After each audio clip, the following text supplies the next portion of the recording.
After over 100 hours of work in the last 9 months, I can finally say it. I was right. But that's not exactly a good thing in this context. So, hi, everybody, my name's Cosmic. Welcome to the video. And if you haven't been following my market series, I've been wanting to uncover how TCGs are doing overall in the North American market.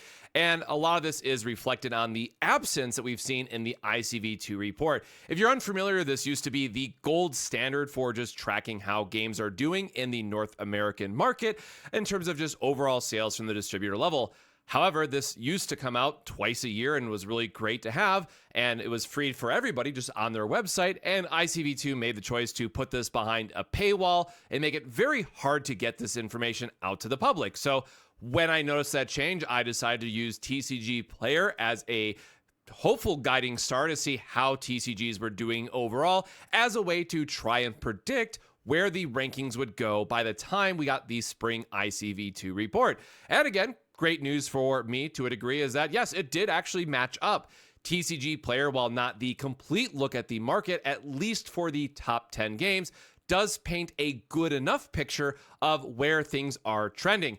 However, of course, the ICV2 report only looks at the top 10 games, so we are a bit limited in what we can really pull together when you factor in there's over 25 collectible card games currently available in the North American market. And again, this can range anything from Magic the Gathering and Pokemon to the smaller games like Marvel Champions and various other games that maybe Fantasy Flight Games is doing. So in today's video, we're going to be covering the Spring 2025 report from ICV2, give my initial thoughts on where the rankings stand and provide some additional context, and then wrap it up to make it not, well, all doom and gloom, but provide hopefully some positive notes here at the very end that players can look forward to. So with that out of the way, let's dive in. So up first, we of course got to talk about the change year over year, and this is really great to see now a side-by-side of having this information available to us, and again, looking at a full spring year versus spring of now 2025 comparison. So for those who might be curious about the hobby channel versus the mass channel, which is going to include things like Walmart, Target, Meijer, whatever else might be in your area, I did include the full breakdown on the right. So to be fair up front, if we are going to include a overall picture of where things are at, yes, Pokemon is actually the #1 game. And if you saw the various releases that they've had over the last year, that really shouldn't be a surprise at all, as it continues very strong into this year as well. Surging Sparks was just absolutely insane and broke a lot of metrics on TCG Player that I covered in a previous report. But Mass Channel is very important to consider that we also need to look at, well, what other games are also selling within that market. So at the bottom here, it does state overall, and shocker, the overall 5 best games are the ones that are all available in the big box stores. Now, to be fair, Digimon is also included at big box retail stores, but when we compare it against the other 5, I think it's quite understandable that Digimon does fall just outside of that frame. But again, if there was a 6th position, shocker, it would go to Digimon in this case. But the bigger picture here is that a lot of these games, Weiss, Star Wars, Flesh and Blood, are not sold at those locations. So I try to take a step back and just answer the question, really, again, what is being played or what is being sold even at the local game store level? Because again, for you and myself, or for those that are actually players of these things, we can't go to Target and go play the game, right? We actually need a location to play, and that's where the local game store does come together. Now, there has been some wild stuff about GameStop reportedly going to add TCG Tuesdays, and they are going to have a open play space. Sure, I guess I won't labor on that too much. I think it's a bit silly, but please remember to support your LGS at the end of the day, because that is how we are going to keep these games around. Now, going into the actual rankings themselves, again, I am primarily just going to focus on the hobby level, well, for every reason I just listed, but we do see another year of Magic being on top. And the bigger picture here really is that the big 3 is reestablished. So Magic, Pokemon, and Yu-Gi-Oh! Really had a great year overall. And we call them the big 3 because in the ICV2 ranking and just the overall industry, right, these are the 3 Goliaths. They're not going anywhere. And to Lorcana's credit, last year they did in fact break that wall, and it is the first time in the TCG industry, at least for what ICV2 has been reporting and my own knowledge, We have never seen another card game break into that top 3 category, but Lorcana came out with enough of a boom that, well, it managed to get that spot. However, Lorcana is also the biggest story of this year, and I did cover this a bit more in a previous video in my last market recap, looking at Q1 data, which, shocker, as we were going through that data and trending it out over the last few quarters, Lorcana was declining quarter over quarter just in terms of the volume that was moving, both from a sealed perspective as well as a singles perspective. So I am not surprised at all that it is going to fall down here to the 5th spot. However, I know many people are going to be very quickly to claim that, oh my God, Lorcana is dying. How could this happen? Especially with the recent news of gutting their North American support and putting it all in one area for whatever reason. However, I do want to take a step back and at least acknowledge that it is still Disney IP at the end of the day. It is also still available in the mass channel markets. So at worst, it might, in the absolute worst of conditions, again, outside of just straight up killing the game, it might fall down to 10th, right? But there's no way when we look at the overall list and we consider that we also have to factor in hobby and big box stores like Walmart, like Target, what have you, there is still a lot of purchasing power for people who are not all in on TCGs, but instead just Disney families who are buying a couple packs, right? Lorcana had a great co-op or solo adventure product that sold reasonably well from what I've been able to find. That is a great item that people who are, again, not all in on TCGs but are wanting for a more family playstyle. So that is one of the key strengths of Lorcana that I think keep it coming back for, well, it's going to stay in this list. And while the latest news is not all that exciting, and obviously there's been a bit of an uproar from the community and how bad it's been, I do think that Lorcana is here to stay overall in the top 10 rankings. The other big one, I think, from this year that a lot of people are now either getting attention to, or if you've watched my previous videos, you were kind of already aware of this, but Star Wars Unlimited is doing very well. And I still see all the comments around like, oh, but who's playing it, who's buying it, what have you. And their carbonate boosters that they recently did really did the same numbers when you look at the overall collector side of it, right? We've seen time and time again that Magic and Pokemon are generally the collector side of it, where you have a either direct collector booster, or in the case of Pokemon, it is Pokemon and collectors are very vocal about getting it right. Star Wars came out with a product that seemed to do very well and resonated well with the community, which is really great because myself was very critical of this product, that it felt entirely too early to force a collector's booster out onto the market.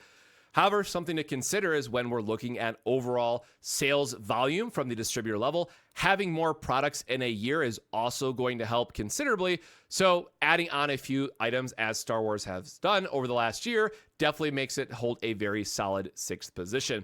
Now, Digimon is also a very big one. I think a lot of people are surprised about, at least based on what I've seen so far at the time of recording on Twitter and elsewhere, that Digimon is on the rise. Yes, as we've talked about previously, the global alignment has really helped. They're getting a digital sim, which has brought in some extra momentum, and there's a new game as well to get excited about. So overall, Digimon fans are eating exceptionally well in this previous year. But again, I do want to add the small note here, or revisit that idea I had just mentioned. Getting the avenue of having extra products in a year is how you get this ranking kind of increase. And Digimon did see an accelerated program to find itself getting extra boosters, extra sales, what have you, as they move towards this global alignment. I would fully expect, all things considered, Digimon to drop down a couple ranks in the next year. For that same reason, Weiss is one that everyone always says they never see any players, but spoiler, it is still a very high collector's game, and when they have booster sets coming out every single month over the course of the year, you are going to build up sales, and that should be no surprise. Flesh and Blood, it is still holding on somehow to the bottom of the top 10 rankings. It still has a very dedicated community. There's obviously been some issues with either product availability or really bad formats, but it's still holding on, and I don't need to say too much more on that end. And then Dragon Ball Fusion World, I think this is definitely the one that surprised a lot of people, especially going back to my first video that I've done in this series, where people are saying, oh my God, what happened to Fusion World? It's dead on arrival because it didn't have its spot in the report. You have to keep in mind that this report looks at a April to April timeframe. So if you have a game, and just to use them as examples, right, Gundam and Riftbound that are coming out in the next few months, they will not appear in the next top 10 rankings because they just haven't been out long enough. There is no possible way that they would make enough sales or have enough movement at the distributor level to have a shot at the top 10 rankings. Now, that said, by the time that we come around to the 2027 report, I do fully expect both Gundam and Riftbound to make top 10. Gundam might be an outside, number 11, but at least based on the initial hype and the collector side of it, because the Gunpla community seems to be really rallying behind it, Gundam does have a very solid chance at top 10, but we have to wait and see where Bandai, leverages that momentum and how they treat the game going into the next year. It's great that we already have worlds confirmed and we have a robust organized play structure that is being outlined for us, but how they execute on it, we'll have to wait and see where things go from there. But it does, at least at the time of recording, have a lot of potential, and it also drops, a week from now as well. So I think the timing is also very notable here. Now, you might be wondering, what about our 2026 predictions then?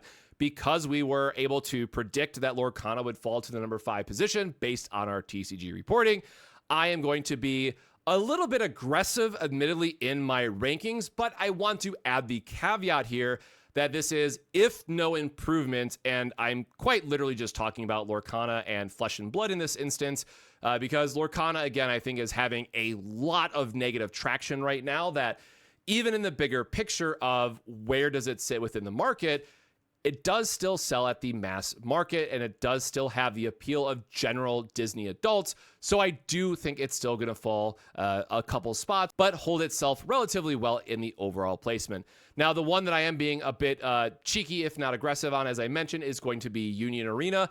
All the data that we've seen so far shows that this is outselling Weiss by a very significant margin. On top of that, we also know that the events are selling out for it. So it's not just a collector's game in this regard. People are very excited to also play Union Arena.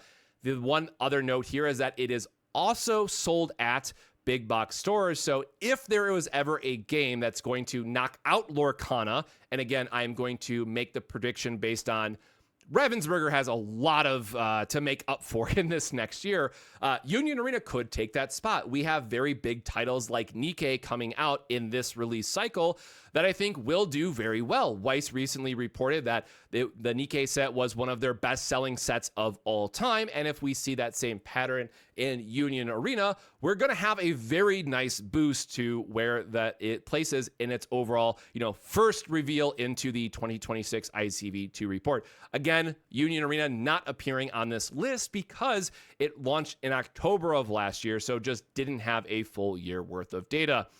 Now, with our top 10 out of the way, and probably the part that most people care about as you click off the video, I want to actually talk about the overall industry. And this is going to be probably more boring for the average player who doesn't care. You just might want to enjoy your favorite card game, and you really don't care what the rest of the industry is doing. As long as my card game is doing fine, why should I be bothered? To a point. That's very fair. I'm not going to challenge you on that. But for myself, as someone who's been covering trading card games for over the last 11 years, I, again, originally really started this bigger report of kind of answering the question of, when is the bubble going to pop?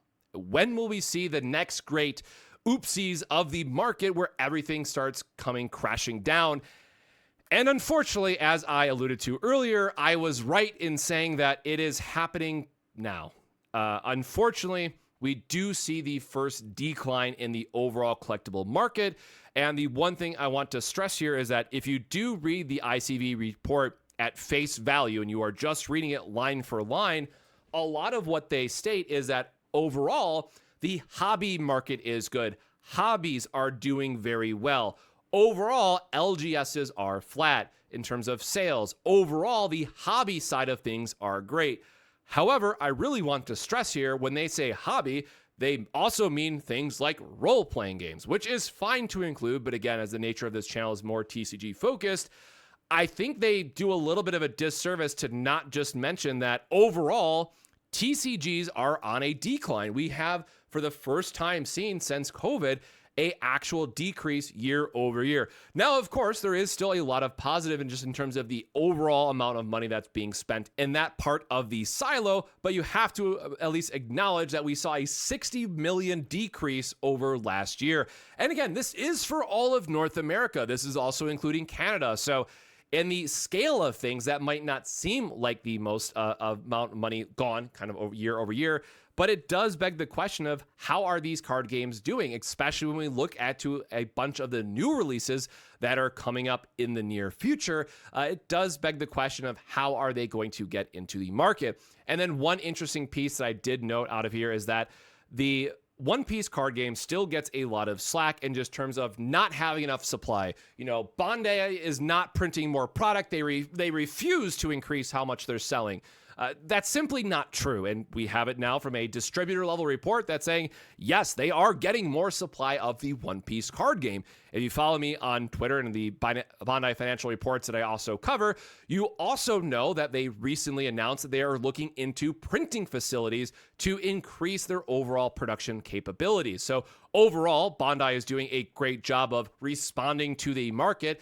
Obviously, this is something that does take a bit of time. You can't just snap your fingers and have a new printing facility, but overall, it does look like Bandai is doing their best to respond to the market, and they kind of have to when they already have 3 games in the top 10, and potentially soon 4 games in the top 10 spot of North American market. So Bandai is definitely eating pretty good, but they do need to step up their game, both from a production standpoint and also from a overall organized play and making sure that the local game stores are still taken care of.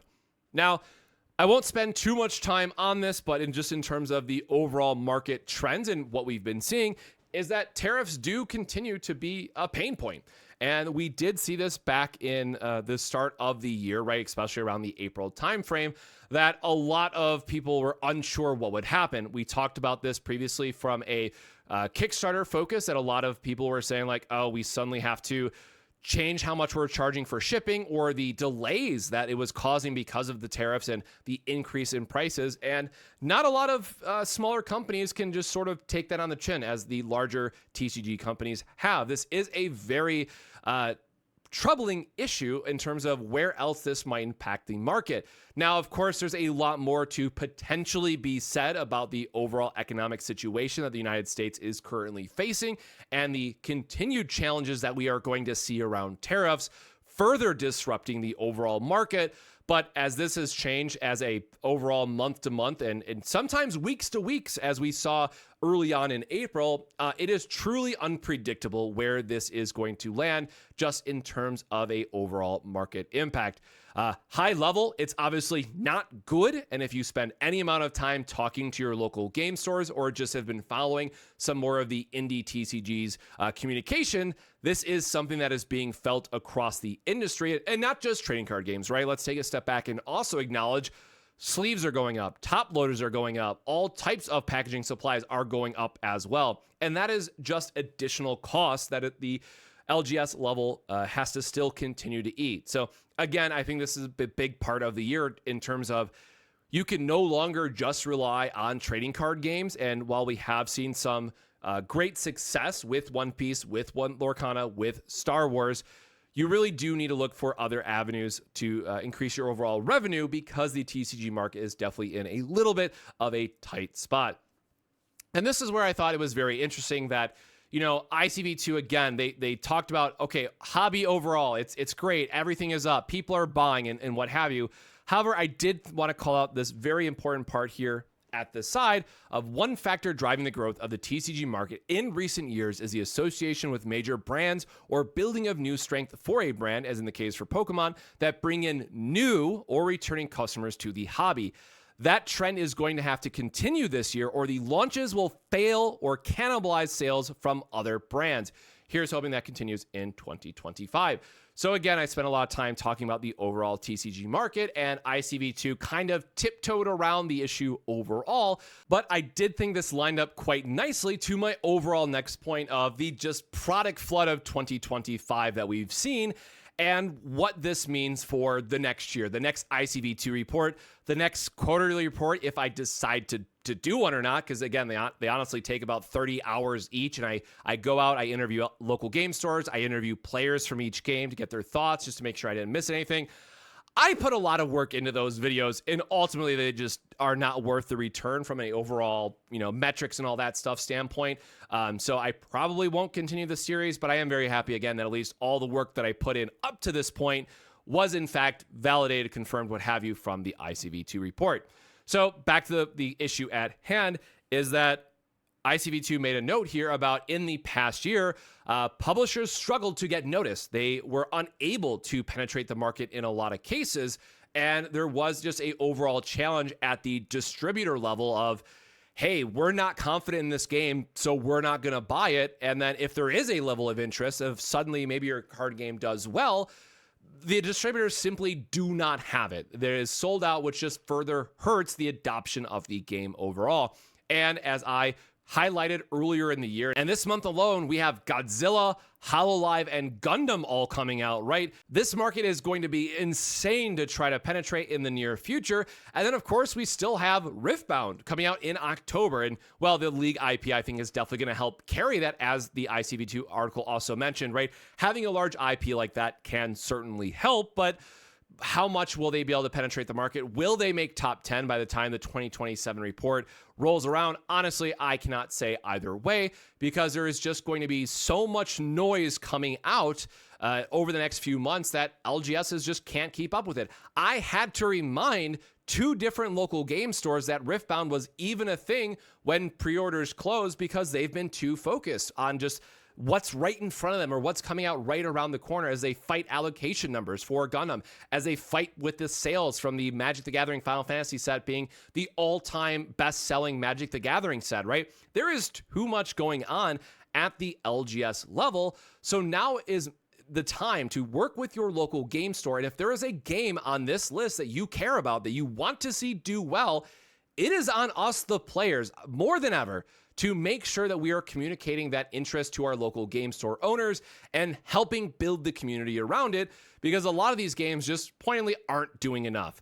In the case of Godzilla, I've actually tweeted about this game more than Bushiroad has for whatever reason, and other cases like Cookie Run, where they just went completely radio silent and had a great showcase at Gamma that we covered previously, but then had nothing. And that game also comes out in the very near future, right? Sorry, that's actually the other game coming out this month as well, is Cookie Run. So there's 4 different card games. There's so many that even I can't keep track of them anymore, right? So Cookie Run is also coming out in the near future. So you might be wondering, where is my card game, right? Where is the card game that I play in this overall list? Well, as you might have seen previously, if you haven't gone through and clicking them, I do a quarterly, or previously I've done a quarterly TCG Player report, where I look at the overall number of boxes sold in a 6-week period, as well as the number of singles moved in a 6-week period. And the reason why we use a 6-month period is twofolds. One, it helps get an initial impression of how popular the game is or how hyped that set release is, as most card games sell the bulk of their amount during that 6-week period. And the other part is to try to be fair, right? If we look at a January to March timeframe, and if we were to look at a Magic set that launched January 1st compared to maybe a Dragon Ball set that launched March 15th, right? Those are not equal numbers to pull from, because Magic is going to sell significantly more over the extended period of that quarter versus Dragon Ball that might have only had a 2-week period, right? So we try to make this as fair as possible when looking at the bigger picture. So again, the key highlights that I'll just kind of re-echo here from our Q1 report is that yes, Lorcana did fall quarter over quarter and continues to trend down, both in boxed sales and single sales. I want to be very clear. It's not just collectors, right? It's also players and less singles being moved. And a lot of this might be just due to the lack of events and what have you. But Lorcana did take a bit of a fall, where card games like Union Arena that are not previously reported on this ICV2 list because they have been out less than a year, their sales do continue to trend very well and significantly ahead of Weiss. And because they do have near equal amount of sets that are releasing, Union Arena should overtake Weiss Schwarz in the overall market. But again, from a overall where is the industry sitting standpoint, it's not good. And there's really no other way to sugarcoat that or to try to spin it differently. If this decline in the market continues, again, just due to overall confidence in where the market is heading or overall issues with the tariffs or other economic pressures, it does seem to be the beginning of the end, to add the dramatic flair to it for the TCG bubble. It does look like it's finally starting to burst, and we'll really start to see over this next year if the extra external factors can speed up that process, for lack of a better word. But it's not all doom and gloom, and I try to want to spin at least one positive note here at the end. What can we, the players, do or publishers do to turn around their game or to try to make it stand out from the market itself? So on one hand, I got to give a shout out to Digimon and their full digital sim. And again, I want to stress the full digital sim part, meaning that it is going to have all the rules baked in, all the cards. It is a complete sim in every sense of the word, coming out in the very near future, that players who maybe have taken a step back from Digimon or maybe have not started just yet and want a look at it will now have a full game that they can look into. And it's also interesting that they are including a story mode. So even for people who are just maybe not TCG fans but want more Digimon story, they are most likely going to check out this product because it's going to have something that interests them. And then just maybe they'll also find a card game that they love at the end of the day and try to find local game stores that are excited to carry it. And then on the other hand, we have the LGS support, which again, I'm just going to use Riftbound as the most recent example because it is a new card game coming out that is very transparent about needing to address this issue. And everything that they've communicated up to this point has said, look, we know how important LGS is. Here's all the promo packs and tournament support that we're doing. Oh, and by the way, we're also going to have regional support in a full robust leading up to Worlds, right? It's so important that we remember to start at the LGS level because if you don't have a more casual community, you're not going to be able to get people to care about the game and play it at a consistent level that is going to translate to sales quarter over quarter, set over set, what have you, right? So the fact that Riftbound is from day zero, right? Saying, look, we want to have pre-releases. We want to have weekly Friday Night Magic style events. We want to have store championships that give extra special promos, right? Or the skirmish, as they call it. They are doing so much right out of the gate that other TCGs absolutely need to take note. Now, the one challenge I will also be fair about is that at the time of recording this, there still has not been a demo deck that's going out to local game stores. Bandai has been very good about this. We have seen a ton of stuff going out for Gundam, for example, but at least from what I've been able to hear through the grapevine, take it with a pinch of salt, what have you, apparently Riftbound is going to work on this after Gen Con and where we're going to really start to see more of the LGS side of it ramp up. And if it does, great. Obviously, I think that's a better time to do it because they are going to have a scene at Gen Con and be all in focused around that. But to be fair, to the sake of this recording and when this video goes live, what have you, they are not perfect, but at least trending in the right direction. So that's all I have to say about the industry overall and kind of the current state of things.